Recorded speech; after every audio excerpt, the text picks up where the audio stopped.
Ya, assalamualaikum warahmatullahi wabarakatuh. Sebelumnya perkenalkan nama saya Ahmad Akbar Bayaki dengan NIM 310123012782. Saya dari Prodi Sistem Informasi kelas 61, mata kuliahnya Big Data. Ya, jadi pada hari ini kita akan bahas tentang klasifikasi. Jadi klasifikasi itu memiliki target atau label yang bertipe data nominal, berbeda dengan estimasi ataupun forecasting yang targetnya bertipe numerik. Jika Anda melihat dataset yang tipe datanya nominal, itu pasti kasus klasifikasi. Jadi sini kita akan menggunakan studi kasus, yaitu kelulusan mahasiswa. Kelulusan tipe datanya adalah nominal dikarenakan hanya terdiri dari dua nilai, yaitu tepat ataupun terlambat. Maka secara spesifik disebut dengan binominal. Klasifikasi juga bisa menangani data polinominal. Nah, jadi di sini nanti kita akan menggunakan algoritma decision tree atau pohon keputusan. Di sini ada penjelasan tentang pengukuran kinerja model atau conversion matrix. Sebelum model klasifikasi diterapkan di dunia nyata, model harus diukur akurasinya. Jikalau estimasi ataupun forecasting dia menggunakan tingkat error, jadi makin rendah makin baik, sedangkan klasifikasi menggunakan akurasi, jadi makin tinggi makin baik dan makin akurat. Di sini ada beberapa istilah dalam conversion matrix, yaitu true positive, true negatif, false positif, false negatif, dan di sini ada rumus-rumus akurasi, presisi, rekal. Di sini kalian bisa pahami sendiri.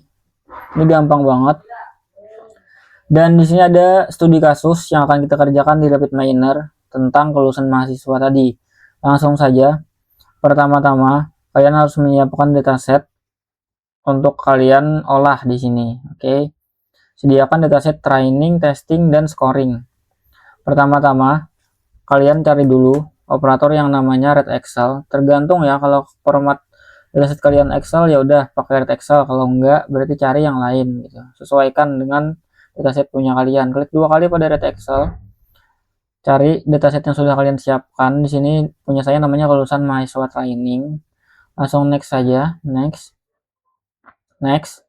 Setelah itu kalian cari operator yang namanya set role untuk menentukan label. Tadi kita ingatkan labelnya adalah status kelulusan atau kelulusan. Nah, setelah itu kamu sambungkan di sini. Klik dua kali pada set role, nanti di target role-nya kita ubah menjadi label, dan atribut name-nya yang ingin dirubah jadi label yaitu status kelulusan. Oke. Apply aja langsung. Setelah itu kita akan menambahkan operator pohon keputusan tadi atau decision tree. Nih. Langsung saja, ini untuk tahap training ya, ini fase training ya. Jadi kayak simple banget. Nah, langsung aja jalankan atau jalanin. Next sample setnya. Nih, kalian bisa lihat status kelulusan ada yang terlambat, tepat gitu. Dan di sini ada decision tree. Output dari model ini berupa grafik pohon keputusan. Ini bisa kalian perkecil nih biar kelihatan semuanya ya. Berupa pohon keputusan. Coba kita lihat bentuk pohonnya. Dari sini terlihat atribut apa sih yang paling berpengaruh. Ternyata di sini yang paling berpengaruh adalah IP semester 2. Nih, itu paling berpengaruh untuk menentukan kelulusan. Lalu disusul oleh IP semester 3 dan umur dan sebagainya. Pohon ini juga bisa diubah bentuknya menjadi text rules dengan mengklik nih tab description. Nah, jadi yang paling berpengaruh itu adalah IP semester 2. Lalu lanjut ke bawah. Nah, gitu, oke. Sekarang kita akan mencoba atau melaksanakan yang kedua, fase kedua, yaitu testing. Sebenarnya kurang lebih aja, cuman ada beberapa tambahan. Di sini kalian ubah dulu deh biar nggak bingung. Di sini namanya, ini delete aja. Namanya jadi training nih. Bentar. Setelah itu kalian cari lagi Red Excel. Ini ubah langsung aja ya biar nanti nggak bingung gitu. Ubah langsung menjadi testing nih. Setelah itu kalian cari lagi. Di sini datanya beda ya yang dimasukin ya. Ini data khusus untuk testing nih. langsung aja next, itu finish. Setelah itu kalian cari lagi operator set roll, ini set roll 2 berarti. Langsung drag and drop aja. Sama seperti tadi masih, ini tetap dijadikan label. Nah, di status kelulusan, oke. Setelah itu kalian cari yang namanya apply model untuk memasukkan modelnya. Nah, cari apply model, drag and drop aja. Nah, jadi sini kalian nggak boleh salah. Next hanya ke ONL dan mode-nya ke sini, mode ke mode. Oke. Setelah itu di sini kalian cari yang namanya performance yang binominal qualification ya. Jangan yang regresi. Kalau kalian pakai yang regresi berarti salah. Nanti dia akan mengukur tingkat errornya, bukan akurasinya. Jadi saja ketik di operator.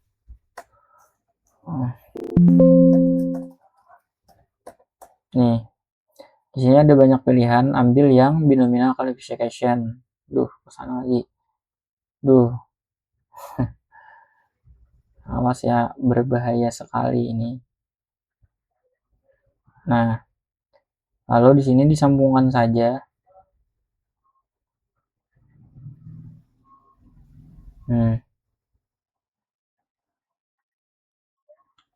Mari kita jalankan.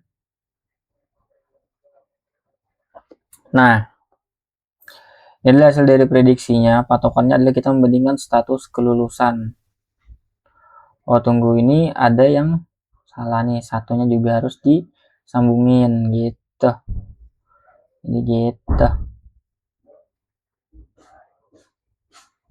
Halo kalian nih. Nah, jadi ini adalah hasil dari prediksinya. Patokannya adalah kita membandingkan status kelulusan nih dengan kolom prediksinya. Jika prediksinya tepat dan kenyataannya tepat, berarti sesuai. Ini kayak gini, tepat sesuai. Oke. Berapa nih akurasinya? Kita klik tab performance vektornya. Akurasinya ada 33%. Ini lumayan tinggi dan sudah layak untuk kita terapkan atau kita integrasikan nanti ke sistem kampus. Oke, jadi di atas 80 itu sudah termasuk tinggi-tinggi banget. Sekarang kita akan lanjut ke fase yang terakhir, yaitu scoring. Nah, sekarang kita lanjut ke fase scoring. Sebenarnya simpel aja untuk di fase scoring ini. Dia lebih sedikit. Ini kan kayak banyak kan sebenarnya. Kalau di scoring cuman sedikit doang. Dia nggak pakai label nih kalian. Ini performance dihapus. Nih. Nah, ini dihapus. Ini dihapus. Setelah itu kalian cari operator yang namanya read Excel lagi. Tapi yang kita masukkan adalah data dari scoring. Klik 2 kali. Jadi di sini kita nggak perlu menentukan label ya, dikarenakan dia tidak berlabel untuk scoring.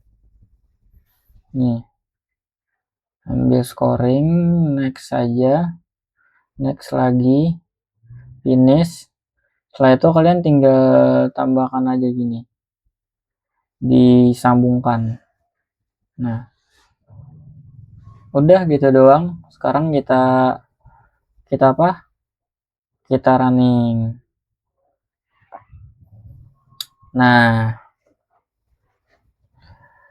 jadi outputnya bisa kita lihat hanya ada hasil prediksi di sini nih, prediksi.